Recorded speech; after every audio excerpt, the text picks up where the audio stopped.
Hi, everyone, and welcome to the Cyber Guild's Virtual Employer Roundtable today, which is Top OT Security Initiatives in Play Today, OT Security Skills, and Talent Needed. With that, I'm going to hand it over to Paul to do the rest of our intros and get this started. Great. Thank you very much, Elizabeth. Appreciate it. Welcome, everybody, to today's webinar. Today's title is Today's OT Security Landscape for Aspiring Professionals. Knowledge powers your career trajectory. My name is Paul Veeneman. I'm an industry speaker and presenter, passionate about risk management and security for OT systems. I'm also the solutions architect for Blue Ridge Networks. Today, I am joined by two esteemed colleagues, Mike Holcomb and Marty, both of which are passionate about this very subject. Both are thought leaders in the space. And we are looking forward to geeking out on this subject and hopefully taking care of some of your questions. There's an audience chat and Q&A. Please be sure to, I'll cycle back and forth between two so I don't miss anything. If you happen to stick anything in the audience chat, but make sure to hit the Q&A button when you want to have a question. We'll take those dynamically as we go, so no need to hold everything into the end. So our time is your time, and we want to make the best use of that. Our agenda and some of the things that we'll be covering today is understanding OT security in today's landscape. The top of OT security initiatives that are in play.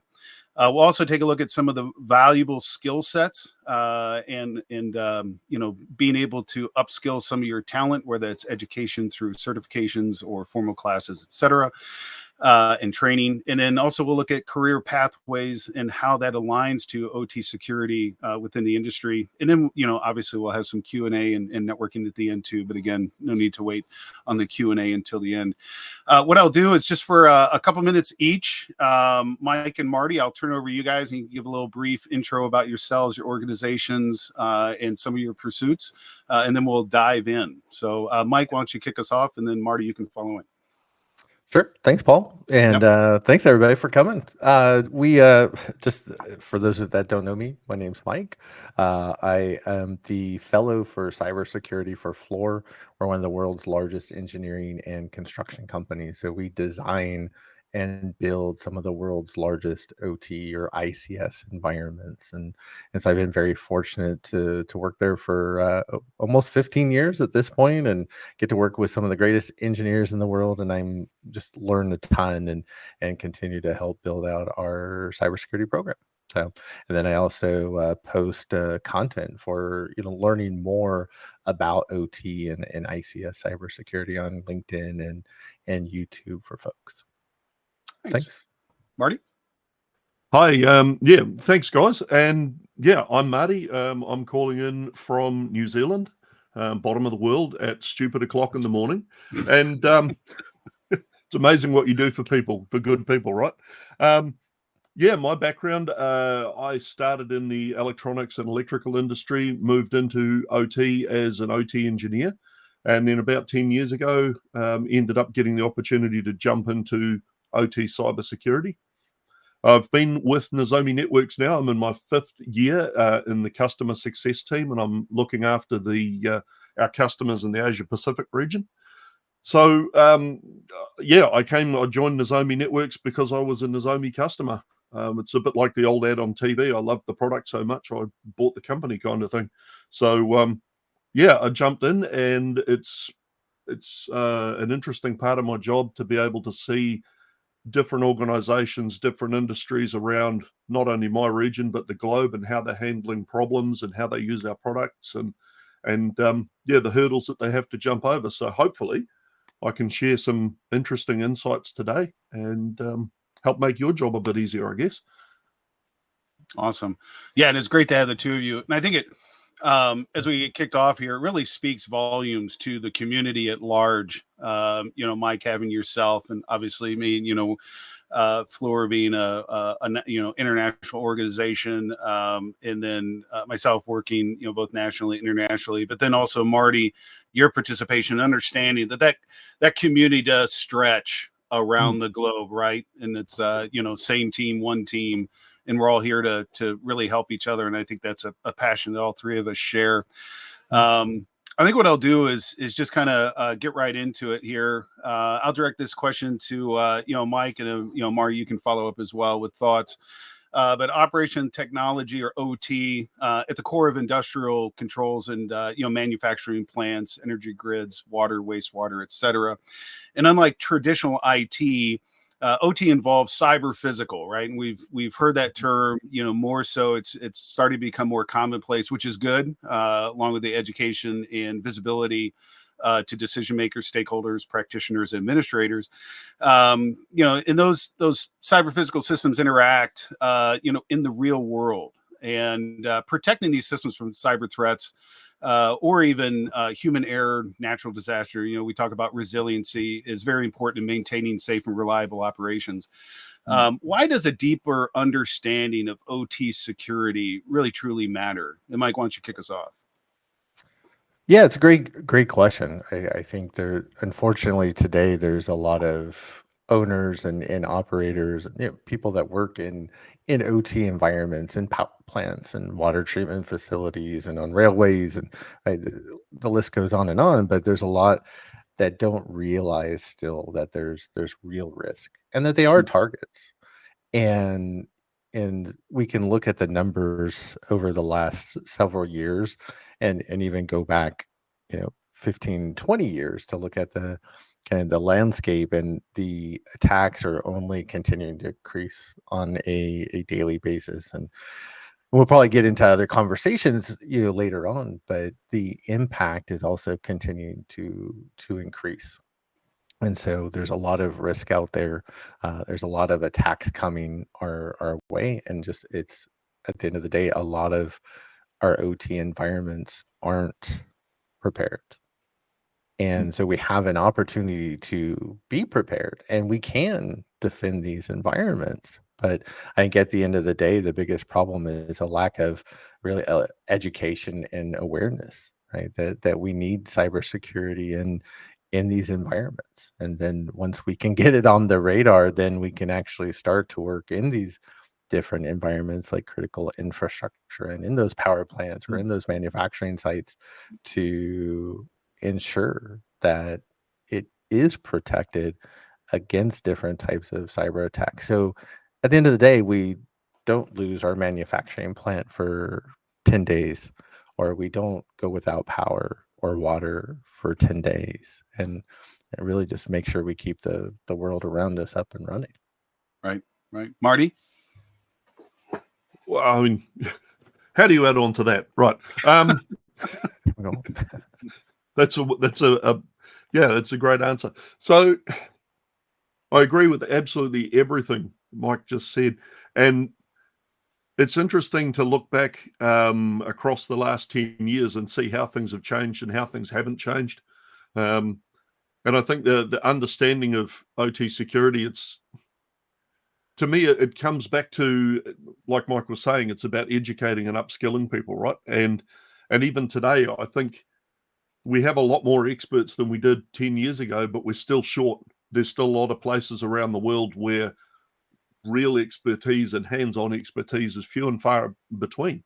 And that's why we're doing things like this event today, is to try and help people and uplift them. But you're seeing more and more people are getting certified, which is a great thing.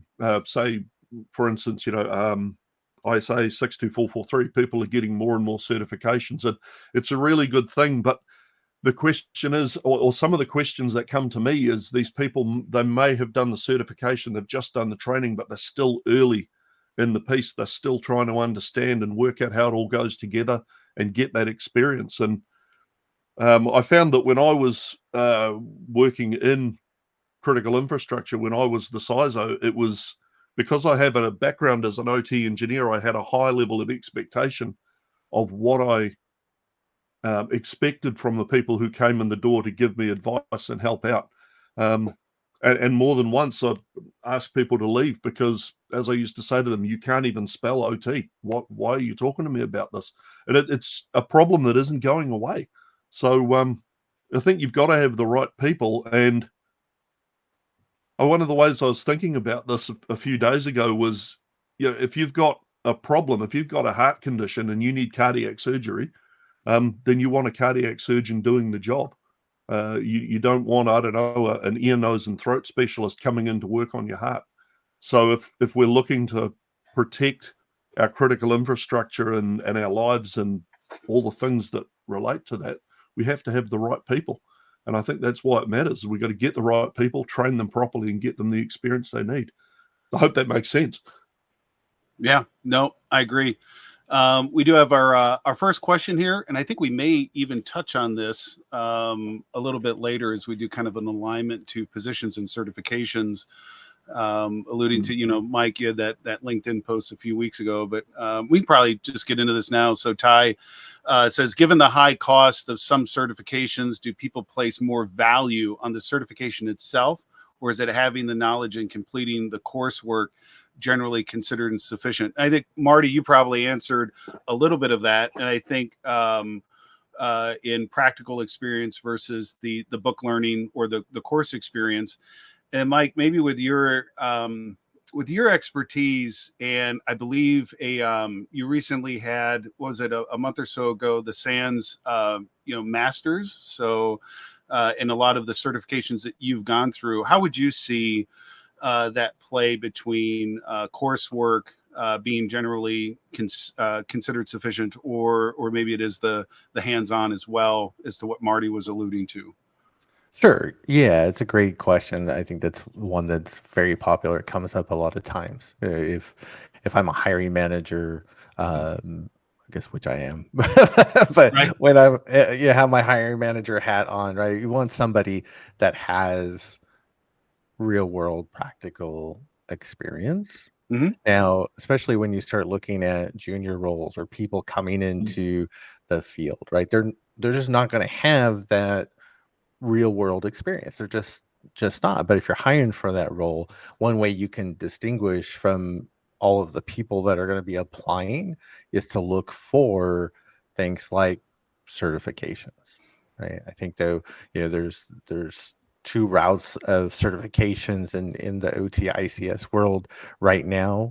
Thankfully, yesterday, CompTIA announced their OT version of Security Plus. Right. So I'm really excited about that and to be contributing to that. I'm really, really excited because it's an affordable kind of baseline certification for entry-level folks.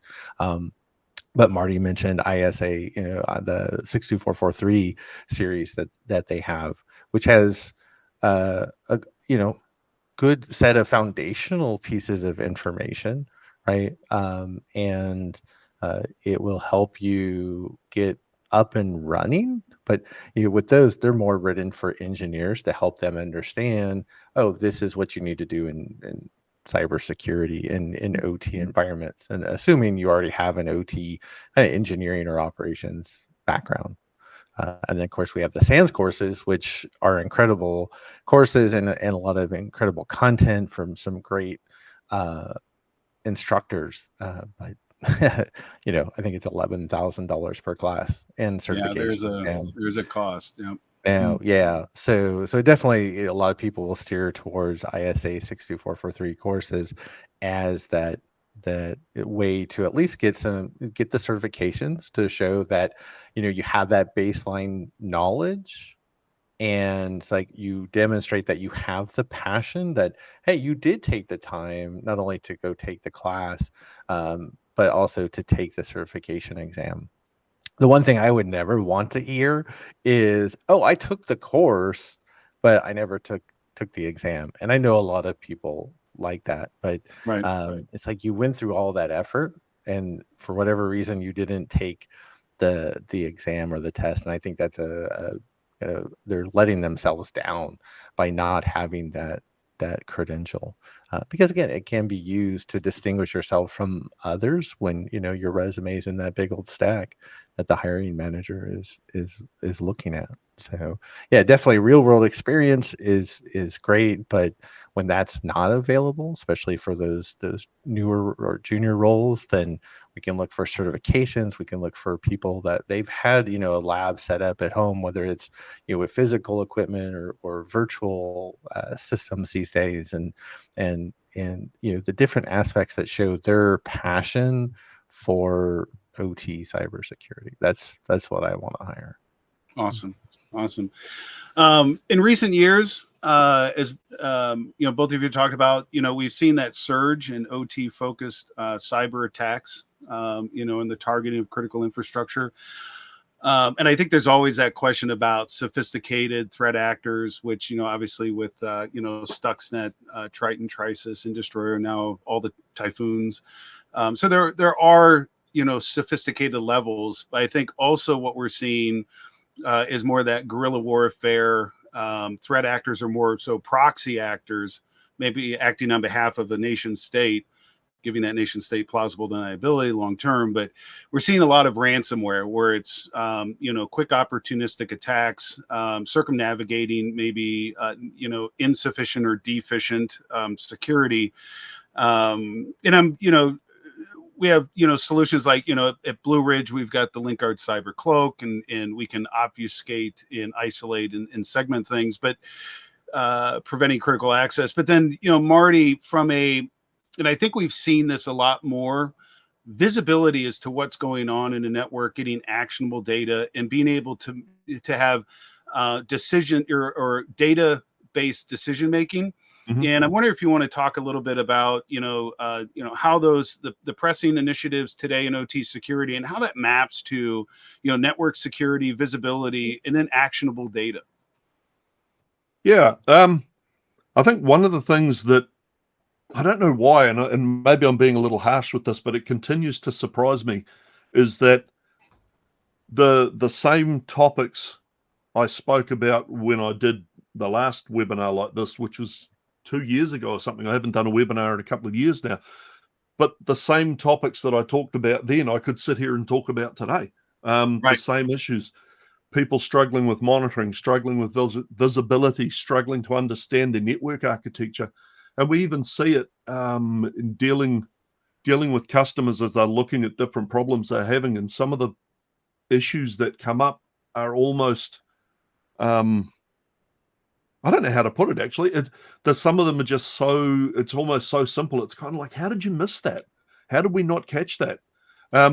It's disappointing. And I guess what you try to help people find is a way to achieve that asset inventory and that visibility and things with a low effort, high return, best bang on the buck type thing. Right. How is it possible to do it? And I know for me, when I was looking at it, and we had 40 hydro generation stations across the entire country, and we sat there and went, man, how do we do an asset inventory for 40 different locations? And when I'd calculated it out and done the estimation, we were looking at well in excess of $200,000, I think, of investment over a year to get 2 guys to physically go to each location, open every panel, look inside and things like that. But once we did our investigation and our bake-off and things, and we settled on a visibility product, we were able to get 80% of our asset inventory, network visibility, all those good things, those good basics. We got 80% of it together with about a $20,000 investment. And I know the way that I got it over the line was having the discussion with our production team was, how much downtime does it take to cost, right, for $20,000 to be valuable? And we went from there. And I think, it's so important to get those basic things right. And if you haven't got that right, I don't know that you can easily, reliably, sensibly look at the more complex issues that we're facing today. Right. I think that's a place to start from anyway. Mike, have you got anything to add in that? Yeah, I mean, kind of at the tail end, you started to mention it. For me, it just comes down to, and this goes back to, with Rob Lee, a lot of what he talks about, and especially in the grid course, is, defense is doable in OT. And you can not only defend these environments, but it doesn't have to be complex. It doesn't have to be complicated.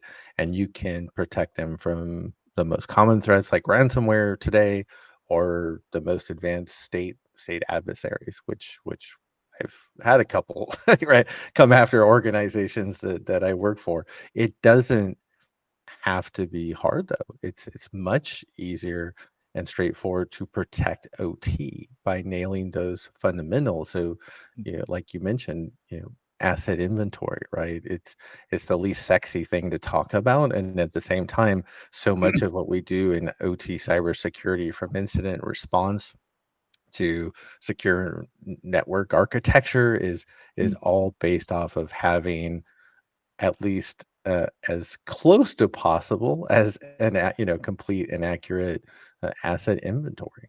So yeah, it's really about mastering the fundamentals. It's not, you can chase the latest greatest shiny toys and the latest greatest quantum encryption and zero trust solution to put in OT, but at the end of the day, you don't need those things. You just need to master the fundamentals, like asset inventory or management and network, secure network architecture, and just knowing where your backups are and testing your backups, right, at the end of the day. Right. And I think it's interesting, just to touch on a couple of things that you brought up, the importance of asset inventory, both, Marty and then Mike yourself, one of our other colleagues out there, very ardent about, and stringent on the OT asset management. You both know him, Ralph Langner, is often to say, and I'll kind of quote him here directly, that without relevant data from OT asset management, security considerations and conclusions that are drawn are nebulous and arbitrary. Right? And I actually use that quote on an asset management screen in most presentations that I give. It's very true and to the point. And I think also you touched on something, as we talked about, Marty, you had touched on like visibility and being able to get that actionable data. But Mike, you had also mentioned zero trust, right? Now, zero trust, we hear about it all the time. And I'm wondering if, Mike, we'll start with you, the two of you want to kind of comment on, zero trust, and the understanding it's not just like it's not a checkbox that you turn on, it's, we always say that's these principles, but how is it that maybe in trying to plow forward and get to zero trust, and what we hear from whether it's marketing or it's agency information that's coming out, like from, let's say, for us, at least here in the US, Marty, it's the federal agencies such as CISA saying, hey, you have to get to a zero trust for OT. But where is it that there can be kind of a drop off where it gets in the way of an operator or a process owner that's able to do their job, because we're cutting things off and we're not being more aligned to processes versus assets? Yeah, no, that's a great question. And that's where I distinguish between zero trust principles versus zero trust solutions. And then you can kind of look at everything in between as well. Zero trust principles is, sure, we always want to look at things like secure network architecture, right? So we have the network segmented and components firewalled off into different segments called zones, right? And we make sure that only those systems that need to talk with each other have that allowed path to do so. Right, so we make access control lists as specific as possible, right, from one host to another host, and from the source port to the destination port, and we don't allow anything else. You can say that's a zero trust principle, right? But if you have somebody coming in and say, oh, we're going to bring this zero trust solution, and we're going to make sure that we verify or authenticate every operator that's going to log into maybe this HMI or this PLC. And then my question is, well, what happens if there's a problem with your solution? Right. Like, how long is it going to take me to disconnect that or undo that so the operator can actually get on that system that they're trying to interact with? Because if there's an alarm going off and they need to jump on that system to be able to make a change or respond, right, and they're not able to, then that's where we start introducing potentially safety issues or operational issues. And so I don't want to deploy anything ever in OT that's going to prevent an operator or a technician, right, from being able to do their job, especially in an emergency situation. Yep. So a lot of these prepackaged solutions, anybody says like zero trust solution, I just I stopped listening because it's not going to work in any of the environments that I work in. And again, you don't need to go there if you nail the fundamentals. Right? So zero trust principles, absolutely, where they make sense for your environment, but also remember, like every OT environment is completely different. Right? You have the needs of the systems, and then you also have the business needs, and kind of bringing those all together and how we protect them. So, Yep. so yeah, solutions no, but principles yes. Yeah, and then Marty, I'll weave in your thoughts on zero trust and what that means, but also we've got a question in the chat from Vivek, and it's what needs to happen for OT security to be born and established and accepted more widely. So maybe touch on your thoughts as you're dealing with clients, or maybe in your past experiences as a processor asset owner. And then, briefly what zero trust means to you. And then maybe talk about what is it that we can do to have OT security be more established and accepted. That probably starts from the top down, I'm assuming. Yeah, there's go ahead. The first words that jumped into my mind there were the old classics. There's so much to unpack there, but there sort of is, but there isn't. So I'll touch a tad on the zero trust thing, and I had some notes here. Because I'm not a zero trust expert by any means, and I had some notes here, and I thought, well, I'll put my OT engineer hat on and let's look at the zero trust thing through that lens. And basically, all the notes I've written, Mike's already hit on, but you get a bit of that. One of the ones that really stuck out was, okay, you come to me and you want to do all this zero trust stuff. Well, the first two questions I have is this going to affect my operations? And could this affect my safety? Could this have some sort of a negative effect on my safety performance? And again, I think Mike hit on that when he's saying, there's something going on, there's an alarm, or there's a situation that needs to be responded to. And meanwhile, I've got to jump through all these different hoops to actually access the system. So I wonder about that. And then the other thought that jumped in about zero trust was, if you're in a big enough plant in maybe oil and gas, or maybe some pharmaceuticals industry, one of those really, really legislated, certified industries, right? And can you even implement zero trust without having a major plant refresh? What happens when you're in that situation where they say, well, actually, you can't do that until we do the next refresh, and that's 2028, we're going to start looking at that. And that's, I think the answer to that, again, Mike hit on it, is zero trust principles. It's not necessarily, I think, as you said, zero trust in a box. As the other side of it, good Lord, refresh that question for me again. What was the second? Yeah, it would be the OT security. Yep. And how do we get that to be more established and accepted widely? That's right. It was Vivek's question. First thing I want to say to Vivek, I was reading that, is 3 wise men. Come on, man. It's like two wise men and a guy from the bottom of the world. Give me a break here. What needs to happen? I know in my world, what needed to happen was we needed to get attacked. We did some very basic, very small attempts at looking secure, and management went, that'll do, that's enough, you've done a good job. And I remember pushing back, going, we haven't even scratched the surface yet.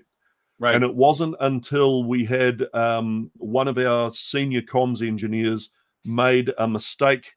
He was working at the opposite end of the country. He knew he couldn't finish the job. He needed remote access to a device so that he could get the job finished at home over the weekend. So he grabbed a patch cable and he went, plug there, plug there.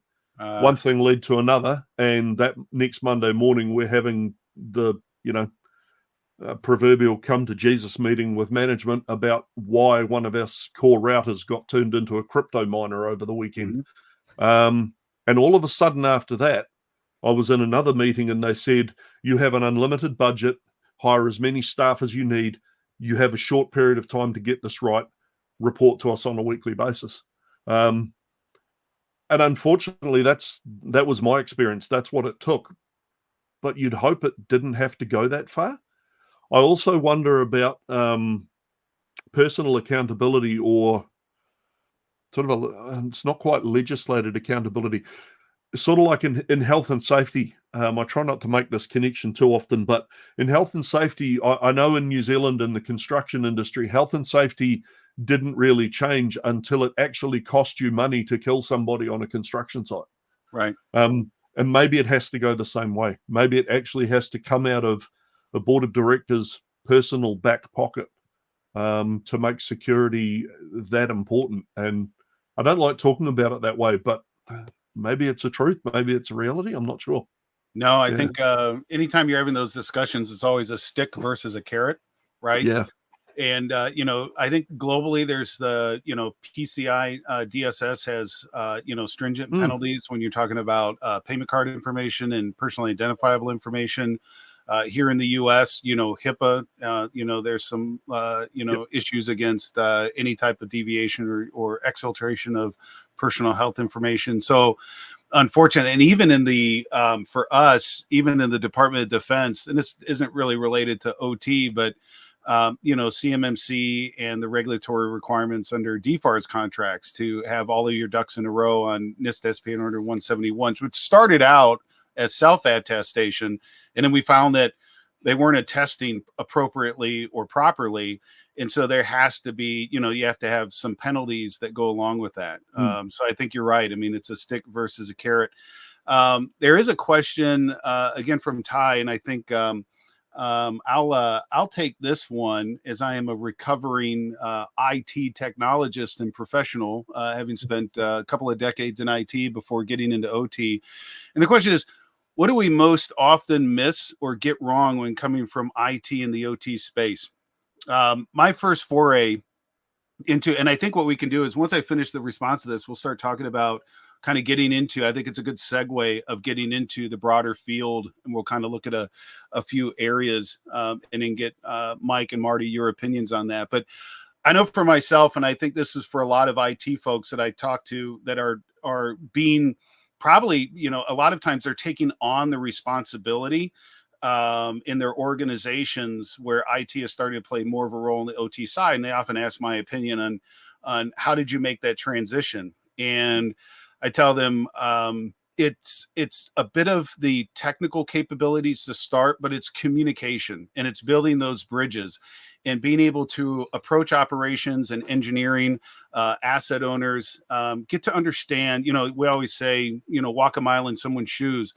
And it was after, a few weeks of conversations with the process owners and understanding that's the word process. And we're not protecting, like in IT, we're protecting individual things. Like we create VLANs for servers and VLANs for printers and VLANs but these are all categorized by their hardware makeup. Whereas we flip the script.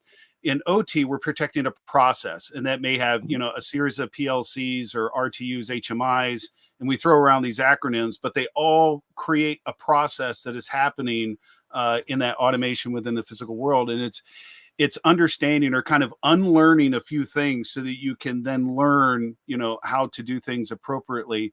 And then for me, it was also taking it upon myself. An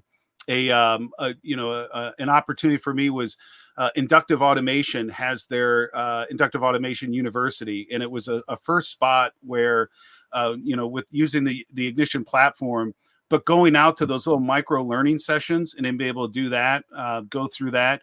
And Mike, if I had your training sessions back then, that would have been awesome. So I would recommend to folks that are looking to go from the IT to the OT space. Mike has put together a library of phenomenal, I think it's 8. Are we 8 units, Mike? Is it 8 sections? So the first course has 11 parts. Yeah, that's about 26 hours. So yeah. there's an amazing amount of information that Mike has been able to collect and curate and make available. So I recommend going out to his YouTube channel. And so Ty, that was really for me. It was one opening up lines of communication, understanding what the engineers, process, and asset owners were working through, and see it from their perspective.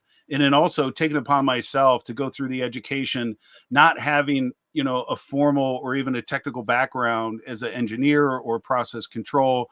You had to play from behind and be respectful of what these things are and what it means on the shop floor or in the plant. We can't just go in like, Patch Tuesday, or we're just going to, VLAN everything off. There's consequence and risk to all of that.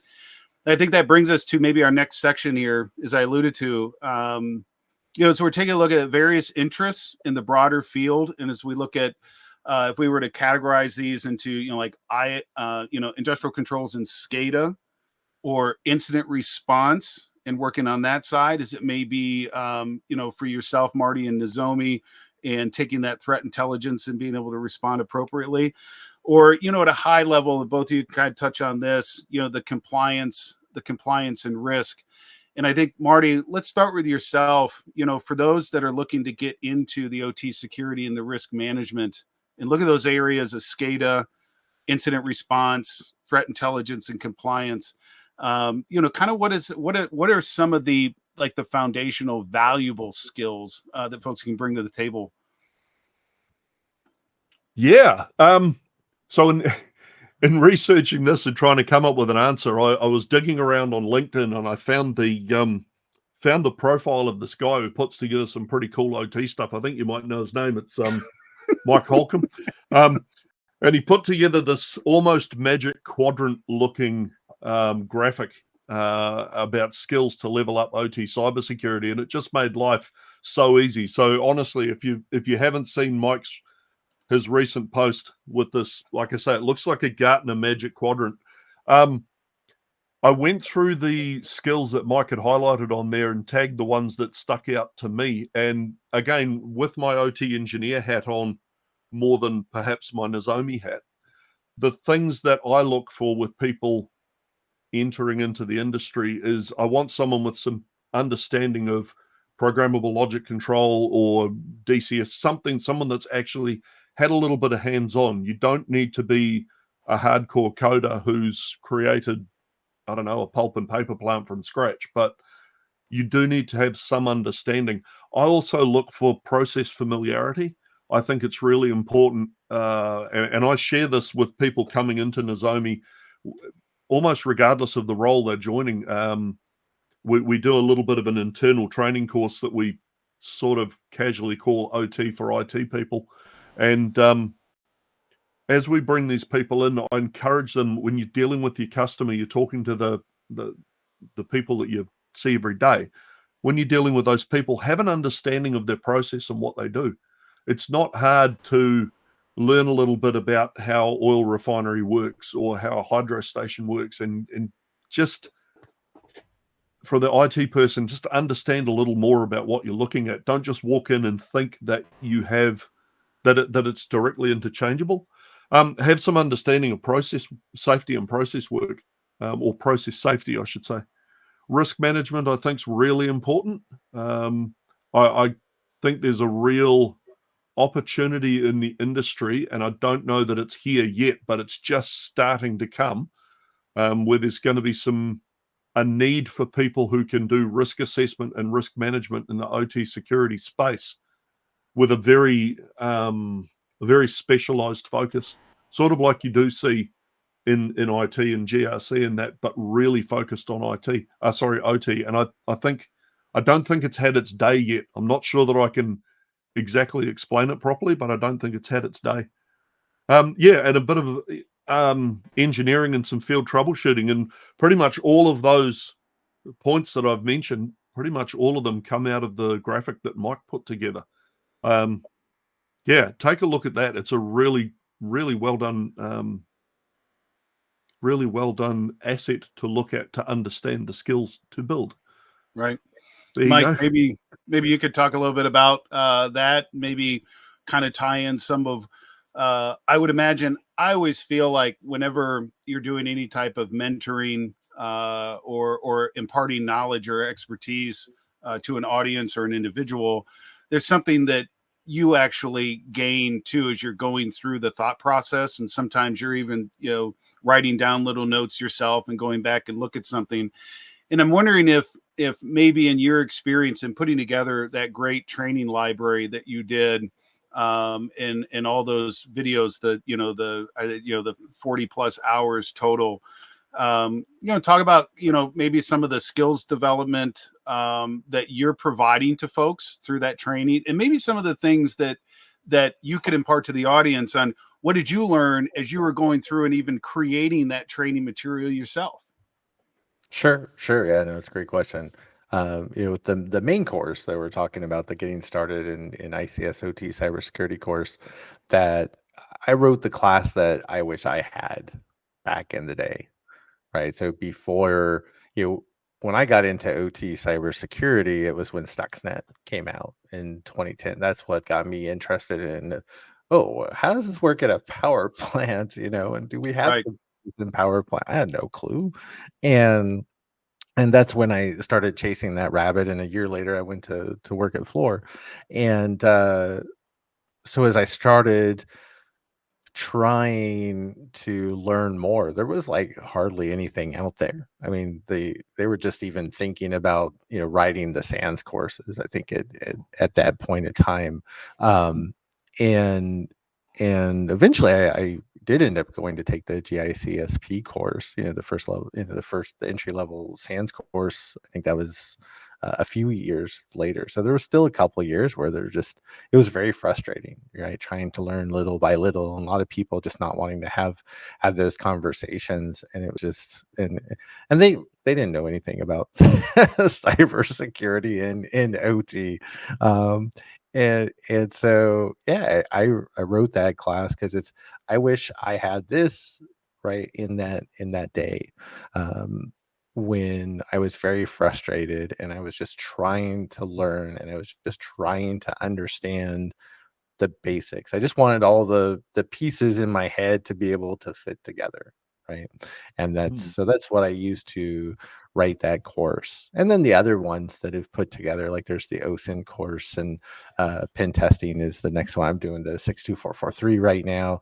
A lot of it's things that either I'm really excited about or have a lot of fun with, like the OSINT stuff or the pen testing stuff, of course. And 62443 is more, there's a big need, because 62443, yes, it's the gold standard we use for protecting OT environments, but it's written by engineers for engineers. And even the engineers that I talk to, even the ones that I have plenty of friends now that have written the standard, and even they're saying like, yeah, this will, like, we'll look at it and our eyes get crossed over and glazed, and we don't, it's too much. so Right. But yeah, there's a lot I've learned since putting that original course together. But the big things, I would say that I learned, especially from just LinkedIn, is just the community that's out there. And I come like yourself. I come from an IT background, and I've always worked in IT, even since high school.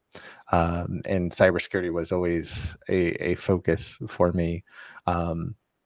But yeah, I did nothing against our friends in IT, but it's kind of, you can go from one IT environment to another IT environment, and it's kind of mostly the same. Like when I was doing pen testing, you go, yeah, it's fun to go into a different environment, but it's kind of the same at the same time, right? And OT is very different, which when you look at the community in the OT world, you can learn from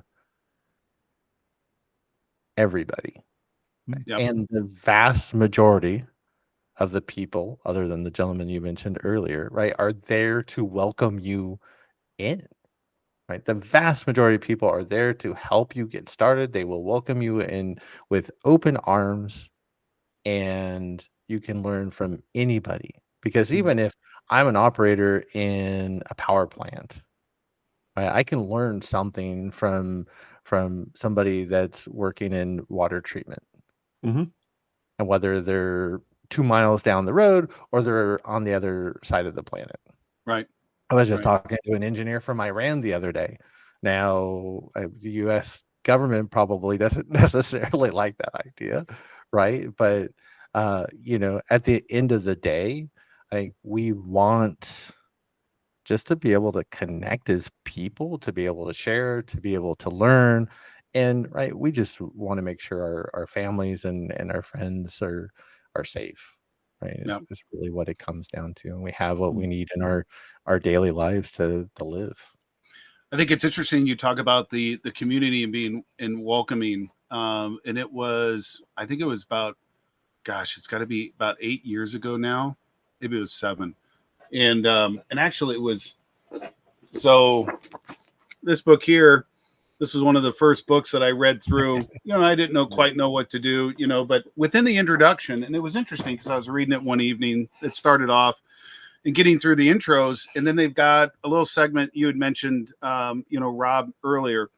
And it has a little segment about Rob Lee, and go out to 𝗦𝗶𝗶𝘁𝗶𝘆. And he's got, this whole list of books and recommended readings to get you started. Right. And I thought, wow, this is really cool. And, I started scanning through that list and wanted to get back to the book. And it was late at night. And I thought, you know what, I took a look on LinkedIn and saw, found his profile. And I said, well, I'm just going to do like a personalized connection.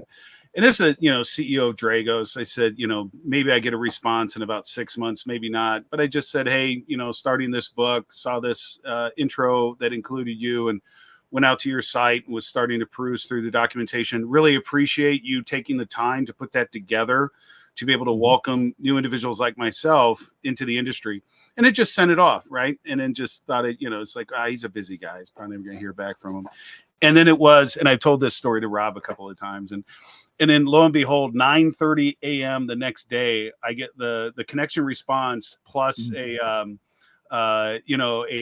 actual, I get the LinkedIn connection plus his response, and thanking me for the what is going on here? Can you guys see me? No, we can hear you. Can hear you. Here. I want to see if I can get back on camera. Sorry about that. And he had said, great to have you part of the community. And he said, y'all let me know if you ever need anything, and welcome. And it was really great. I mean, that was literally my first go round into the OTs. And ever since then wanted to really pay that forward and be as welcoming. So I appreciate the, kind of what you were talking about. I wanted to touch on a subject that I know, and it was really, I think, some of the impetus for Marty, you and I even getting connected and establishing a relationship.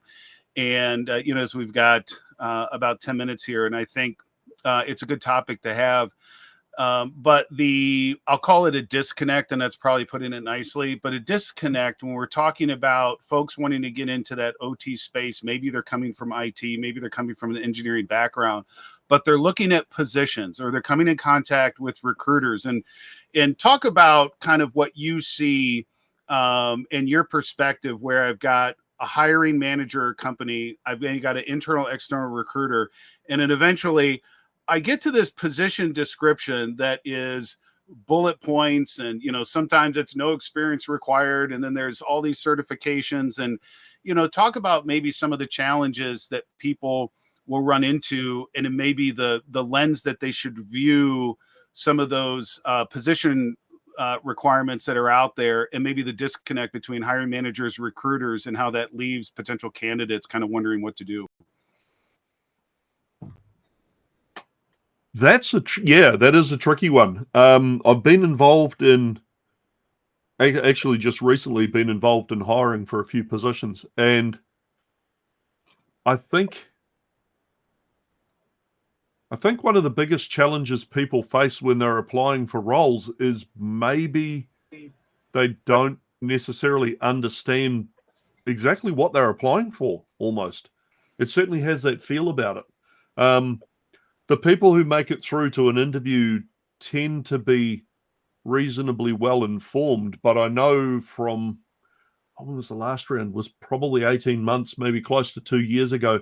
We did another round hiring for a tech support engineer, and the sort of people that were applying, it was almost like they'd sort of gone through a list of jobs and just hit every single one of them, applied for everything.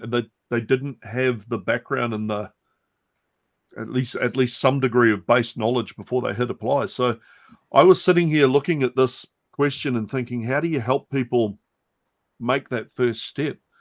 And yeah, I'm not sure I have an answer on that, really. It was a really tricky one. I did come up with some ideas of, if you're looking to start an OT, what kind of roles could you look at? And I know from, again, speaking from the vendor side here, from my experience in vendor land, I look at it and go, wow, if I was trying to get in, I think some of the tech support roles with a vendor you get some incredible training, you get a chance to learn a product or a product capability feature set to an incredibly deep level, and you get to deal with a broad range of customers. And maybe a year or two in that role, along with some of the certification, the training that you can gather along the way, externally, would set you up for a jump across to perhaps a consulting role or to an actual customer-based role. Perhaps that's one way of approaching it. But without some sort of background or without some sort of easy in, I'm not sure I know the answer to that, to be honest. It may not have been a helpful answer at all, but I'm not sure. Yeah. No, I think I think you touched on a couple of things there where it's kind of like credit, right? Can't get credit without credit, right? So if I don't have the experience, how could I get the experience? And I think having an entrance into on the supplier side, getting in with an organization, obviously, like a 𝗧𝗎𝗰𝗂𝗍, and there's, certainly a lot of others in the OT space, but getting in on the supply side, and then having, now it's one supplier, manufacturer, or contributor in the community that is selling into that, but you're going to get all kinds of varying aspects of different clients and different verticals and different industries, and you get to really get a wealth of knowledge. And I think you mentioned a great thing there, Marty, is that the organization will be able to make certain levels of investment in continuing education and yourself. Going to, like SANS courses, or taking some other, maybe some specific engineering courses, or maybe even, a lot of, technical colleges have those, mechatronics and automation courses that, 1 or 2 year where you can get hands-on. And as you had talked about, the candidates that you're looking for, do you have process experience, right? And being able to kind of backfill over a few years as you get involved with a supplier. And I'm wondering, I wonder, Mike, if you've got, kind of perspectives on that as well.